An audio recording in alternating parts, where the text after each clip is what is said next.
Garden Basics with Farmer Fred is brought to you by Smart Pots, the original lightweight, long-lasting fabric plant container. It's made in the USA. Visit smartpots.com/Fred for more information and a special discount. That's smartpots.com/Fred. Welcome to the Garden Basics with Farmer Fred podcast. If you're just a beginning gardener or you want good gardening information, well, you've come to the right spot. A mature, healthy landscape tree can add thousands of dollars of value to your home, and that road to a healthy tree begins as soon as you get that tree home from the nursery. And that's where many homeowners start making what could be fatal mistakes. Today, master gardener and tree expert Pam Bone has the vital tips on how to stake a newly planted tree.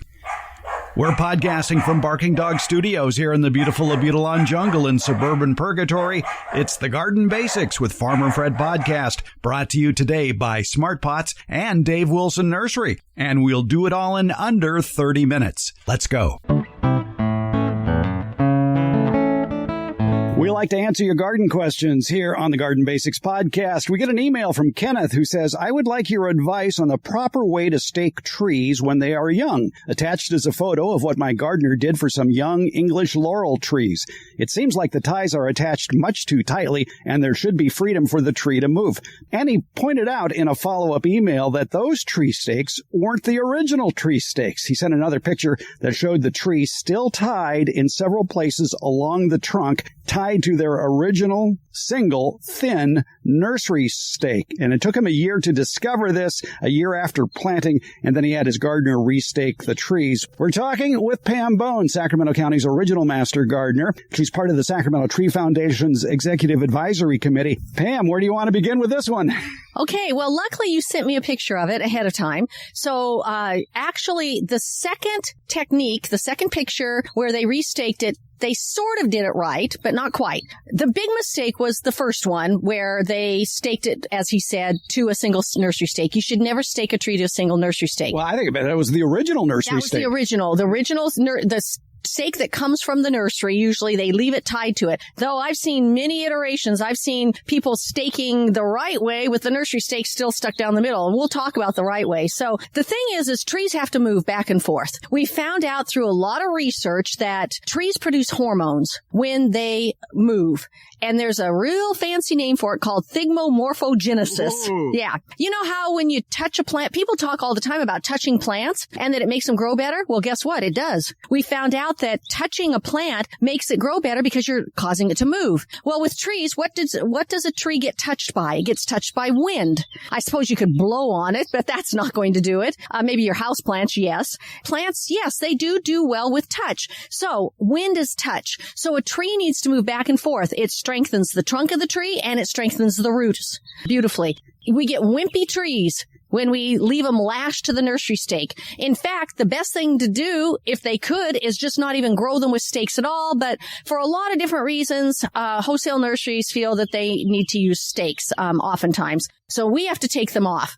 Oftentimes, though, you've got a very spindly little trunk that hasn't grown. It grows tall at the expense of putting out good trunk girth and, width of the trunk and putting out a nice root system. So we want to mimic Mother Nature because you take the nursery stake off and people say to me, well, Pam, the tree falls over. And, we're not into planting horizontal trees. So we move the stake back to the upright position and we're going to mimic, as I was just saying, Mother Nature. We're going to put 2 stakes on either side of the tree, depending on how big you dug your hole. 2.5 to 3 times the diameter of the root ball is usually the minimum that you want. And you're going to space those stakes out probably around about 18 inches or so. You want to make it so that you have 2 short stakes, but how short? And where do you place those tree ties? And the thing is that every tree is going to tell you itself. You're going to pick that tree up after you've taken that nursery stake off, and you're going to grab the trunk of it, and you're going to work your hand up the tree trunk until the point at which the tree will just remain upright. That means that if you were to sit there and pull the tree back from that point, or you were to attach a tie to that point, and the wind was to move the tree would come back to the upright position. I've seen many cases where people have used the 2-stake method, but they've placed the ties in the wrong place. They've placed them too high so that the tree can't move at all. They've placed them too low and left the stakes really high. So the tree, it moves back and forth, which is what you want, and it beats itself to death on the stakes. I've seen them snapped off where the tree ties were when they were staked that way.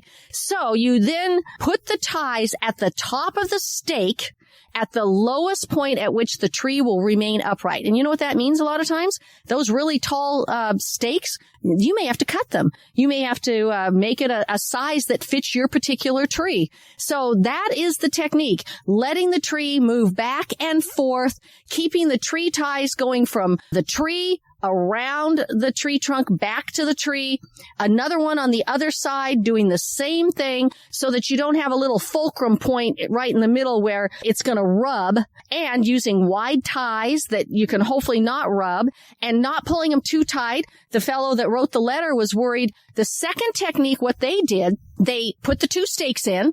They left them really tall. Who wants to put in a big old lodgepole pine stake and then cut off $2 worth of it that you just paid for? Nobody wants to do that. That's the problem. But then they put the tree tie down low, and the tree just was, flopping and whopping around, and then sometimes they tie it all the way up. And many times, Fred, I see people put the 2-stake method with the single stake still lashed in the middle. Worst thing you could do. Let's talk about tying that tree to what is commonly called tree tape, which is usually a green-colored tape, and it's about 3/4 of an inch or an inch wide. And as the pictures demonstrate, the ties in both instances were way too tight around those trees. That's the problem, too. First of all, put your stakes out further so that your ties then, you've got a longer tie. You're not just trying to lash it real tight close to the trunk. What'll happen is if you put the ties on, you want to secure them so they don't flop and fall down or anything like that. But then on the other hand, if you put them too tight, it's going to cut into the trunk of the tree. Now, I don't know if you've ever tried to suck out of a straw that has collapsed, but what you do when you have a tight tie, it first crushes that bark, and then it starts crushing the inner wood and the inner vascular tissue. I think I've mentioned that before in some of my segments with you, that transports water and nutrients. And pretty soon it's like the tree is trying to suck through a straw and to take its water up and its nutrients down, and it can't get through. And then if it crushes just a little bit more and the tie goes in and it's too tight, and you don't do anything about it, it'll then start severing or girdling the phloem tissue, the cambium tissue that keeps the tree alive, and eventually the xylem tissue, the water-conducting tissue, and then you've got a dead tree. And you also have tree tape or whatever you use to tie it basically embedded in the tree. And then once it's embedded in the tree, there's nothing you can do about it, because most of the time people don't notice it if it's just embedded in the trunk a little. Yeah, you'll have a trunk wound. You could pull it out. Most of the time it's embedded all the way in, and trees grow bigger every year through growth rings, and those growth rings then pretty soon just the tie gets immersed inside there and totally swallowed, and you try to take it out, you're damaging all the tissue inside. You've probably cut it off anyhow. It's a dead tree. It's just waiting to die. It's going to be some hot summer day, maybe 5 years from now, 10 years from now, I've seen it, until it completely circles it and girdles it, and then people say, oh, my tree just died overnight. No, it's been dying for a long time because you left the tree tie in. You've heard me talk about the benefits of Smart Pots, the original award-winning fabric container. Smart Pots are sold around the world and are proudly made 100% right here in the USA. Smart Pots is the oldest and still the best of all the fabric plant containers that you might find. Many of the imitators are selling cheaply made fabric pots that fall apart quickly. Not Smart Pots. There are satisfied Smart Pot owners who have been using the same Smart Pots for over a decade, actually approaching 20 years. When you choose Smart Pot fabric containers, you know you'll be having a superior growing experience with the best product on the market. And your plants will appreciate Smart Pots too, Because of the 1 million microscopic holes in smart pots, your soil will have better drainage and the roots will be healthier. They won't be going round and round on the outside of the soil ball like you see in so many plastic pots. The air pruning qualities of smart pots creates more branching of the roots, filling more of the usable soil in the smart pot. Smart pots are available at independent garden centers and select Ace and True Value hardware stores nationwide. To find a store near you or to buy online, visit smartpots.com/Fred. And don't forget that /Fred part. On that page are details about how, for a limited time, you can get 10% off your smart pot order by using the coupon code FRED. Use it at checkout from the Smart Pot store. Visit smartpots.com/Fred for more information about the complete line of Smart Pots lightweight, colorful, award-winning fabric containers. And don't forget that special Farmer Fred 10% discount. Smart Pots, the original award-winning fabric planter. Go to smartpots.com/Fred. You want to start the backyard fruit and nut orchard of your dreams, but maybe you don't know where to begin. Or maybe you're currently growing fruit and nut trees and you've got a million questions, such as what are the tastiest fruits to grow? Where can I go to buy some of these delectable fruit and nut trees you've been reading about? And then how do you care for all of these trees, including planting, pruning, and harvesting? I've got one online stop in mind for you where all these questions you might have will get answered. It's DaveWilson.com. That's Dave Wilson Nursery, the nation's largest wholesaler of fruit and nut trees for the backyard garden. They have planting tips, taste test results, and links to nurseries in your area that carry Dave Wilson fruit trees. Click on the Home Garden tab at DaveWilson.com for all of these links, including a link to their years of informative videos about growing fruit and nut trees that they've posted on the Dave Wilson Nursery YouTube channel. Start the backyard orchard of your dreams at DaveWilson.com. Let's get back to our conversation with Sacramento County Master Gardener Pam Bone, a tree expert, more about how to stake a tree and how to take care of it through its growing years.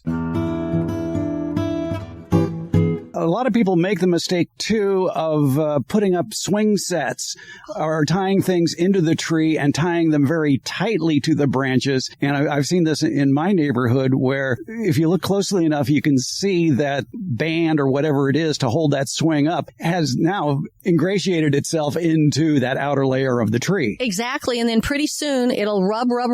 That allows entry for decay organisms to get in, for bark beetles to get in. But more importantly, if you leave it even longer, pretty soon there goes the nutrient, the sugar conducting tissue, and then there goes the cambium tissue that keeps the tree alive. This happens with any plant, but trees particularly because we do so much damage to them with staking and with swings and other things like that. You have to understand the anatomy of a tree, but you do have to know what's going on inside of a tree because what you do on the outside can affect the health of that tree and even its very life. In defense of wholesale tree growers and retail nurseries, there is a good reason why those original trees are strapped to a very thin stake tightly, and that's for shipping purposes in a tree. It holds it upright. They can ship more in the truck that way. But like you say, the first thing you do when you get it home is cut off that tie, take out that stake, and see if the tree will stand up by itself. Exactly. And the other thing that I've had a lot of nursery professionals tell me is that in the wholesale growing grounds, they can put the trees much closer together too. And it protects the trees and helps them to, well, first of all, grow very tall, skinny, but tall. And people prefer a very tall tree. The other thing is unstaked trees. And I went out to a local nursery, one of our best nurseries in the area, and they had both. They had the real stake lashed to that single little tiny little, sometimes piece of bamboo stake. And then they had some that they'd gotten out of Oregon that were beautiful trees, beautiful trunks, never been staked in their life. and they cost probably 3 times more than the others because the wholesale growers have to charge more. It takes more energy and effort. And like you said, in shipping too, it makes it more difficult. So yes, if you take it off and you just use this 2-stake method so that you keep the tree ties then loose enough on the tree, but yet enough to hold it upright, and maybe a really large tree. If you're going to be planting a 24-inch box or a 15-gallon tree, you're going to maybe need more than 2 ties on it in 2 different locations. That's why we recommend, first of all, the smallest tree you can get away with. They adapt to the soil better and to the whole environment better, and usually outperform a larger tree within about 5 years. However, if you're going to do the larger tree, you may need some additional ties, but still flexibility to allow the top of the tree to move back and forth. And then don't leave them on forever. Oh my gosh, people will say to me, but I have to leave the tree ties on because the tree falls over. Well, the problem is the tree will fall over because it's basically becoming dependent on that stake. And then I tell people, okay, did it get staked correctly in the first place? Did you take the nursery stake off? Maybe you did the 2-stake method, but the nursery stake's still on. Take that off, restake it using the 2-stake method with lowering the tree ties, allowing the top to move back and forth more, because it's pretty dramatic how much it increases the root growth, and root growth is the key to a healthy tree. Is that called developing reaction wood? You use a very fancy word, not thermogenesis, but something like that. Thigmomorphogenesis, which you don't even have to remember at all. By the way, one of your favorite horticulture professors, Linda Chalker Scott, has a really good leaflet, pamphlet online that people can look up on trees and their movement, and how trees with thigmomorphogenesis and how trees like to be touched and moved, and what it does to strengthen the tree and all. So you might want to look that up. But is it the same as developing reaction wood? Reaction wood and compression wood, these are all things that a tree will react to movement of the tree. So yes, you are getting that kind of wood reaction and strengthening it. But also when a tree's young, it has to do a lot with hormones, with auxins and other hormones that are in the tree that are stimulated when the tree is moved. And so those are what you're getting for the most part. The type of wood that you're getting is called reaction or compression wood. The reason you're getting it is because the movement releases these hormones. All right, let's go back to the ties for a second, because I was taught a long time ago that when you're making that tree tie, it's in a figure 8 loop, loosely tied around the branch and then basically tied to the stake. And last time I talked to you about this, you did just what you did just now. You shook your head and said, no, that's not the way to do it. Well, actually, to tell you the truth, all this research that was done on staking and what it does to trees and how it causes trees to have all of these bad characteristics if you lash a stake to a tree to a single stake was done by Dr. Richard Harris and his colleagues at the University of California, Davis. It was research that was done in the 60s and 70s, and their literature shows exactly that. They originally used that figure 8 with one tree tie going from one stake to the other, but then they found over the years, especially because what people do, they forget to take them off, and then it has this rubbing point. So later in their literature and in their studies, they found out to use wide strapping type tape. They used a cloth tape that was really quite nice. Anything wide. You mentioned the plastic green stuff. Tree tires and things like that are often used, are tires, I guess, rubber tires. They look like old garden hoses. Yeah, they look like old garden hoses, and it comes from recycled tires, I guess.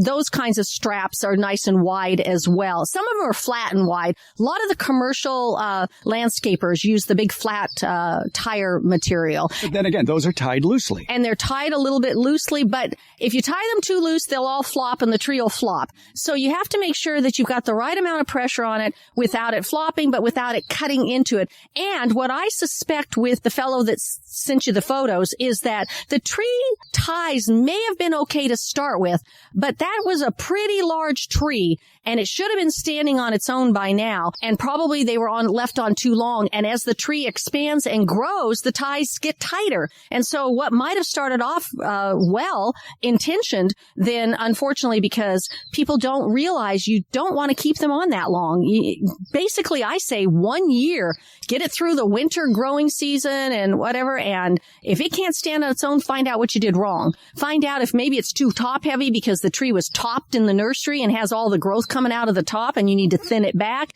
Maybe you didn't stake it right to start with. Maybe the nursery stakes on it. Maybe you need to leave some of those little lateral limbs that go clear to the ground and people go, oh, I'm going to take those off, or they're not even on the tree to start with. Those are the nurse branches that protect the tree and photosynthesize for it and build up the nutrients and protect it from sunburn. And we keep them short, but we encourage those for a short while. Things like that. So you've got to look at what was done, but just don't leave them on. I have seen trees that were so big, they were 3 times the size of the stake, and you wondered who was supporting what. And here's a scenic bypass on much the same idea. If you buy fruit trees, it usually has a branch tag, maybe 2 branch tags attached to it that has the variety of the fruit tree and maybe another tag that talks about the rootstock of that particular fruit tree. Well, hey, there's a ready-made label you can just leave on the tree. Well, how tight is it on that branch, and what's going to happen if it stays in that position? And remember, it's growing. A tree grows. The wood keeps growing by that xylem tissue we call the wood, and it makes those growth rings. And yeah, pretty soon it's going to cut into it. And you know, roses, the same thing. You put keep the label, that nice little metal label on the rose, and pretty soon you go, oh, that thing's embedded inside the cane of the rose. And that's really easy because it's usually a thin metal wire that's attached to that rose tag. With a fruit tree, at least the label is plastic, and there's usually several notches on it so that you can make it a little bigger and still keep it attached to the tree. For a short while, but on the other hand, I have photos and I can take you there right now, Fred, because it's still growing there and it's not dead yet. It's a fruit tree with a plastic tie completely embedded in it. I can barely read what kind of tree it is because it's so embedded in the tree. But it hasn't gone so far all the way around yet to cut off the water conducting tissue, so it's not dead yet. But it will be. My cure for that is when I see it getting too tight on the branch and I'm at the last notch on that particular tag, I will take it off and put it on a smaller diameter branch. That's a great idea. The other thing is this, if you're, take a little bit more time, you go get a little index card or a piece of paper and you tape it to it is what I do. And you write on there, fail Berta, when you planted it, and there's your tree tie right there. Never to ever harm your fail Berta. And always keep an indoor garden diary of everything you plant, so you'll always have the list in case a ground squirrel takes that sign away. That's true, or you forget, which I do all the time. In fact, people are always asking, oh, what's that plant? What's that plant? And then you go, what was that again? Yes, anyhow. So I agree with you. Definitely tree ties or ties of anything or anything looped around a woody plant can lead to potential failure of that limb or the entire trunk someday if you leave it. Keep it loose for a successful tree. That's true. And stake it right to start with. That's for sure. Pam Bone, Master Gardener, also a member of the Sacramento Tree Foundation's Executive Advisory Committee. Thanks for teaching us to keep a tree upright. Well, I appreciate it. I want people to go out there and really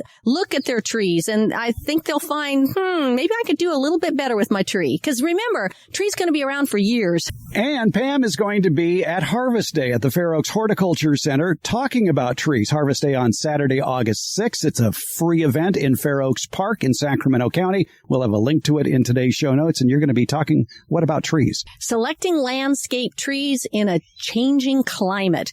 So we're going to talk about landscape trees that, work in your area, and particularly in our area, Sacramento County. But we're also going to talk about, hey, maybe we better think about how we take care of these trees, and can we grow certain trees now that we couldn't before because it's warmer in our area? But then does that also lead to problems with how we irrigate, and these trees shouldn't be growing here? So sometimes, I remember, Fred, you and avocados.